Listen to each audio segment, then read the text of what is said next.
नमस्कार विद्यार्थी मित्रांनो, तुम्ही UPSC भारतीय वन सेवा म्हणजेच इंडियन फॉरेस्ट सर्व्हिस IFSC 2025 ची मुख्य परीक्षा जर पास केली असेल, जर तुमचे उत्तर यासाठी हो असेल तर तुमच्यासाठी एक अत्यंत महत्त्वाची आणि आनंदाची बातमी आहे।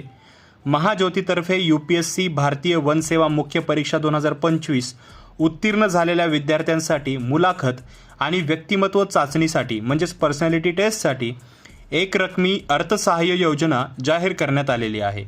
आजच्या व्हिडिओमध्ये आपण या योजनेसाठी अर्ज कसा करायचा, पात्रता काय आहे आणि कोणती कागदपत्रे लागतील हे सविस्तर पाहणार आहोत। व्हिडिओ शेवटपर्यंत पहा। चॅनलवर नवीन असाल सबस्क्राइब करा। ऑफिशियल डॉक्युमेंट्स मिळवण्यासाठी व्हॉट्सॲप आणि टेलिग्राम ग्रुप जॉइन करा। तसेच आर्टिकल रीड करण्यासाठी डिस्क्रिप्शनच्या फर्स्ट लिंकला क्लिक करा। विद्यार्थी हा महाराष्ट्र राज्याचा रहिवासी असणे हे अनिवार्य आहे, कारण ही सर्वात पहिली अट आहे, पात्रता आहे।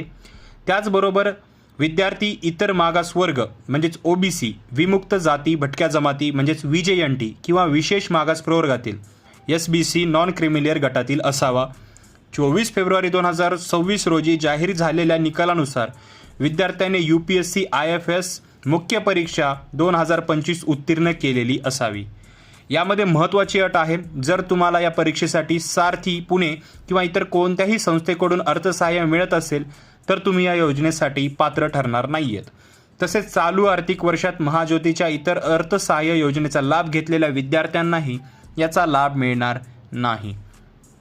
आता या योजनेचा लाभ घेण्यासाठी कोणकोणत्या कागदपत्र तयार ठेवावी लागतील ते तुम्ही नोट करून घेऊ शकता।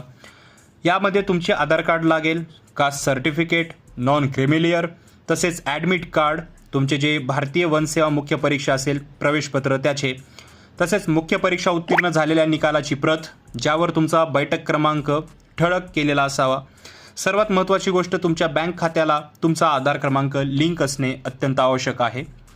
अर्ज करण्याची प्रक्रिया पूर्णपणे ऑनलाईन आहे। mahajyoti.org.in या साईटवर तुम्हाला जाऊन नोटीस बोर्डमध्ये जाऊन योजनेच्या लिंकवर क्लिक करायचं आहे।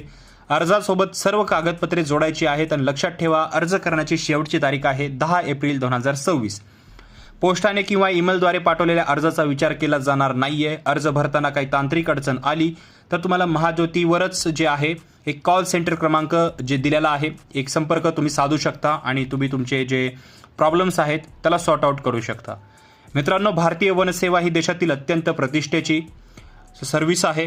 यातून तुम्हाला देशाच्या वनसंपदेचे आणि पर्यावरणाचे रक्षण करण्याची मोठी संधी मिळते।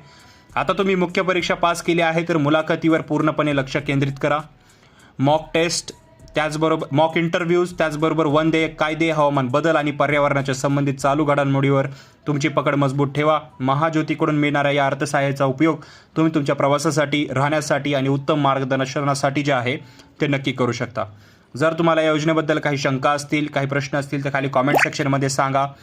त्याचबरोबर ही माहिती तुमच्या इतर मित्रांसोबत नक्की शेअर करा। स्टडी ग्रुप्सवर नक्की शेअर करा तुमच्या, जेणेकरून गरजू आणि पात्र विद्यार्थ्यांपर्यंत ही माहिती पोहोचेल। स्पर्धा परीक्षांच्या अशाच महत्त्वपूर्ण अपडेट्ससाठी आणि मार्गदर्शनासाठी आपल्या चॅनलला लगेचच सबस्क्राईब करा विसरू नका। भेटूया पुढच्या व्हिडिओमध्ये, तोपर्यंत थँक्स फॉर वॉचिंग।